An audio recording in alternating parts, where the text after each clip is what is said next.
Να δούμε και τη διαδικασία να ανεβάσουμε τις βιβλιοθήκες στο Exocad. Καταρχάς, όπως και πριν, αποσυμπιέζουμε το φάκελο που έχουμε κατεβάσει από το site.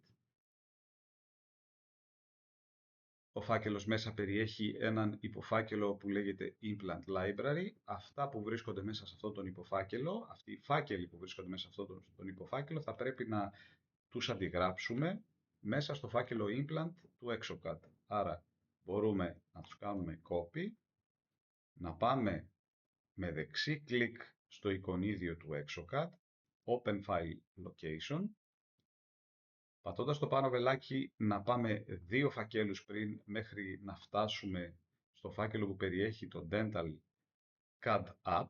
Θα πούμε μέσα στο Dental CAD App, εδώ έχουμε έναν φάκελο που λέει Library, θα μπούμε μέσα στο φάκελο Library και θα ψάξουμε το φάκελο που λέει Implant. Αυτός ο φάκελος περιέχει τα abutments των βιβλιοθηκών και θα κάνουμε paste τις 2 βιβλιοθήκες που μόλις κατεβάσαμε μέσα στο φάκελο αυτό, στο φάκελο Implant. Εάν υπάρχουν οι φάκελοι, όπως σε αυτή την περίπτωση, θα μας ζητήσει να τους αντικαταστήσει. Εμείς ζητήσαμε να τους αντικαταστήσουμε και πλέον βλέπουμε όλους τους φακέλους που βρίσκονται μέσα στο Exocad και αφορούν abutment. Για τη διαδικασία των αναλόγων υπάρχει ξεχωριστό βίντεο.